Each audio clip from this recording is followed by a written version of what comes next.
A furniture manufacturer uses the Sanmaika tops for the table. अब देखो वो table बनाने के लिए वो जो Sanmaika शीट्स जो होती है वो Sanmaika शीट्स के बारे में बताया है. The following information find out the prices variance. अब देखो from the following information what you have to find? You have to find out the price variance. ठीक है, you have to find the usage variance and you have to find out the cost variance. तो अब तुम लोगों को इससे ये पता चलना चाहिए कि this is the material which is been use to make a tables. What is Sunmica? Sunmica is nothing but it is your material. तो देखो यहाँ पर तुम लोगों को स्पेसिफिकली ये नहीं दिया है कि this is a material variance वाला sum. So you need to find it out in this sum के वेदर ये कौन सा सम है. ठीक है, तो by this first line we got to know that here the material is been used. So this is the information which is been given for the material and we need to find out all the three variants. Now the first one is standard quantity of Sanmaika per table. कि कितना quantity of the Sanmaika is needed एक table बनाने के लिए. तो we require a 4 square feet of the Sanmaika. Standard price per square feet of Sanmaika is given. अब देखो एक Sanmaika जो है per square feet का कितना ले रहा है 5 rupees. So this is what a standard price is of. 5 rupees is your standard price. तो इससे हमें first information मिली हमारी standard price की. So what I am doing, I will be writing down over here. Standard price हमें 5 rupees milli.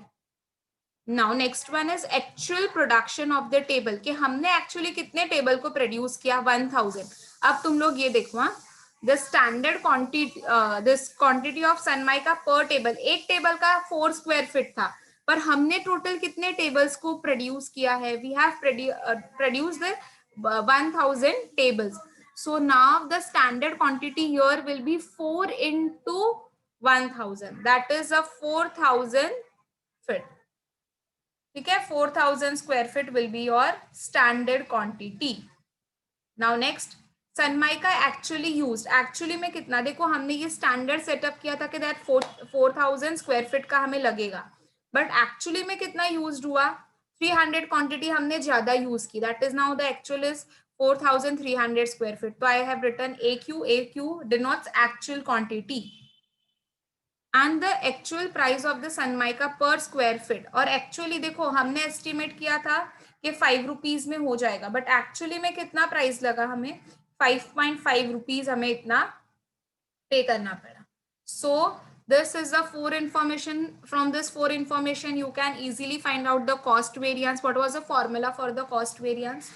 Standard minus actual. Standard minus actual. Then what was for the price variance? Price variance कैसे find out करोगे? Actual quantity, then in the bracket standard price minus actual price. And usage variance कैसे find out करोगे? Standard rate, that is a standard price. In the bracket you will be writing standard quantity minus actual quantity. We have done this formulas even in the previous class. Okay, so these 3 formulas I have already discussed with you all, and you have to take this sum as a homework. Still, if you find any of the doubt in the next class, you can clear up your doubt. Okay, so I want this sum to be get solved by the next lecture.